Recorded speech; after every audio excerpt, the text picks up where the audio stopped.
Good morning students, welcome back again to our subject bookkeeping and accountancy.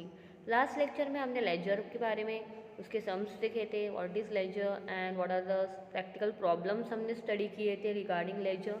Today we are going to study and we are going to move a new chapter that is subsidiary books. तो आज हम subsidiary book chapter पे आने वाले हैं, chapter number 5 subsidiary books. Let's come to our textbook regarding the chapter subsidiary book. Come to textbook page number 122, chapter number 5, subsidiary book. So let's study the first meaning of subsidiary book. What is a subsidiary book? Subsidiary book क्या होता है? What is the meaning of subsidiary books? So the subdivision of journal on the basis of nature of transaction is known as what? Subsidiary book. हमने journal पढ़ा है. What is journal? Recording of business transaction in a proper form, it is entry में हम लोग record कर सकते हैं. तो जर्नल बुक में हम रिकॉर्ड करते हैं. Sub division of journal, journal को जब हम डिवाइड करेंगे अलग अलग पार्ट्स में, उसको क्या बोलते हैं हम? Subsidiary book. So this books are also called as what? Books of original entry, because journal is a original entry और उसको हम लोग डिवाइड करेंगे अलग अलग बुक्स में, इसलिए उसको कौन सा बुक्स बोलते हैं? Original entry. So journal require to be subdivided into special journal which are called as what? Subsidiary book. जब भी जर्नल स्पेशल जर्नल में डिवाइड होता है उसे सब्सिडियरी बुक भी बोलते हैं. So prime entry because transaction of first recorded in subsidiary book and then it is posted in ledger. पहले ट्रांजैक्शन कहाँ रिकॉर्ड किया जाता है? सब्सिडियरी बुक में, और फिर वहाँ से कहा जाता है लेजर में. So this is the meaning of subsidiary book. Now what are the different types of subsidiary book? Let's study. Number 1 cash book, number 2 petty cash book, number 3 purchase book, number 4 purchase return book, 5th sales book, 6th sales return book and 7th is journal proper. So now let's study first cash book. What is the meaning of cash book? सो जो cash book होती है वो normally हमारे लिए cash transactions record होती है, पर 2 column cash book भी होती है जिसमें हमें कैश कॉलम भी रिकॉर्ड करना है और बैंक कॉलम भी रिकॉर्ड करना है. So what is cash book? All cash and bank transactions are recorded in a separate book. It is called as what? Cash book. Which transactions are recorded? Cash transactions and bank transaction. Cash book के 2 sides होते हैं. Cash book has 2 sides.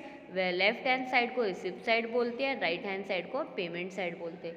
कभी भी कुछ भी पैसा मिलेगा तो हम रिसिप्ट साइड में लिखते हैं और कुछ भी पैसा गया तो हम लोग पेमेंट साइड में लिखते हैं. तो cash book a journal since it is book of original entry. तो cash book is like a journal. Cash book एक जर्नल है बिकॉज वो ओरिजिनल एंट्रीज की बुक्स होती है और हमें बैलेंस निकालना होता है कैश बुक में. तो what is the format of simple column cash book? देखो, date, receipt, are number, the receipt number, LF amount, date, payment, voucher number, LF amount. So ये हमारे कैश बुक का फॉर्मेट है, simple column cash book. Unless and until bank column हमें draw करने नहीं बोला है तब तक नहीं करने का. उन लोग बोलेंगे, they will be tell you that cash and bank column cash book बनाओ, 2 कॉलम कैश बुक बनाओ. That time you have to prepare bank column also. Now only simple way receipt side and payment side. So let's come to textbook page number 124, question 1. Prepare a simple cash book. तो हमें पहले format draw करना है. Date, first will prepare the column date, receipt, are number, LF amount, date, payment, V number, voucher number, LF amount. R number और LF और voucher number और LF में हमें कुछ भी नहीं लिखना है. So draw the thin line. Now let's start. Simple column cash book. Debit side में जो भी पैसा है वो रिकॉर्ड होगा. क्रेडिट साइड में whatever payment is done वो रिकॉर्ड होगा. First write year in both the side 2019. March 1 cash in hand, मतलब इसको ओपनिंग बैलेंस बोलते हैं कैश का, तो हम लोग उसको डेबिट साइड में लिखेंगे. To balance brought down and amount is 2500. Next point is March 5 cash paid to Suresh. Paid word is given, so record credit side March 5 by Suresh account 1000, amount 1000. Bracket में अगर नरेशन लिखना है तो आप लिख सकते हो, नहीं लिखा तो भी चलेगा, हाफ लाइन ड्रॉ करो. Next March 7 cash purchase. Again purchase word is given, मतलब हम लोग पेमेंट करेंगे, so by purchase account 500. Next is March 14 cash received from Prakash, so debit side will receive the money to Prakash account 1000. फिर 16 point cash sales, so again पैसा मिला है तो to sales account debit में 800. 20 is paid carriage, so March 20 credit में लिखो, paid word है, credit पैसा जाएगा आपका outside by carriage account 100 rupees. Next paid salary, so write by March 25 by salary account 500. Now it was simple problem, all the posting is completed. Now what we have to do, we have to take the total. हमें total करना है हमें receipt side की और payment side की. अभी हम receipt side की अगर टोटल करेंगे तो हमारी टोटल आएगी 4300. अगर हम पेमेंट साइड की टोटल करेंगे तो यू चेक 1000 और वो 1000 2100. Receipt side is greater than payment side, तो डिफरेंस लो. 2200 का हमें बैलेंस मिला. तो हाईएस्ट टोटल हमें बोथ द साइड लिखना है 4300. Now last date of March month is 31. By balance carry down करो जैसे हम लेजर में करते थे. 2200 नीचे April 1 next month of March is April, तो अप्रैल 1 को टू बैलेंस ब्रॉट डाउन करो 2200. So this way we completed our first problem. Now come to second problem. 125 page problem number 2. देखो क्वेश्चन में क्या बोला है, enter the following transactions in simple cash book of Saurabh trader. So ऊपर heading लिखना है in the books of Saurabh trader simple cash book. Same way you have to prepare the format. Write both the side year 2019. Now the first line will read started business with cash. तो capital आया है business में, so cash के debit में लिखो to capital account 1 lakhs. Next is March July, that is July 3. Deposited cash into bank. Bank में अगर हम लोग पैसा जमा करेंगे so our cash will go out. So credit side you have to write by bank account 80,000. Next is July 5. Purchase stationery for cash. Purchase word is given, so write credit side by stationery account 2000. Next is cash purchase. Again purchase word is given, so write credit side by purchase account 15,000.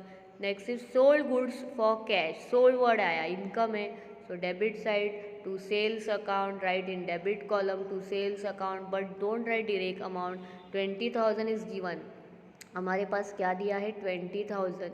हमें उसका TD निकालना है, trade discount. कितना percent trade discount दिया है हमारी problem में, you have to check 8%. तो पहले 20,000 का 8% सॉल्व करो. TD ट्रेड डिस्काउंट हम लोग वर्किंग नोट में जैसे करते थे वैसे ही. सो 1600 आएगा TD. सो अब 20,000 में से 1600 को माइनस करो. 20,000 में से TD कितना आया, ट्रेड डिस्काउंट 1600. सो आंसर आएगा 18,400. सो right the amount 18,400. July 10 paid insurance premium, so write credit side July 10 by insurance premium 5,000. Next July 12 paid cash to Dikshit, so by Dikshit account 10,000. Received cash word is given, so write debit side 15 to Saxena account and write the amount, that is 80,000. Next received commission to commission account 2,000.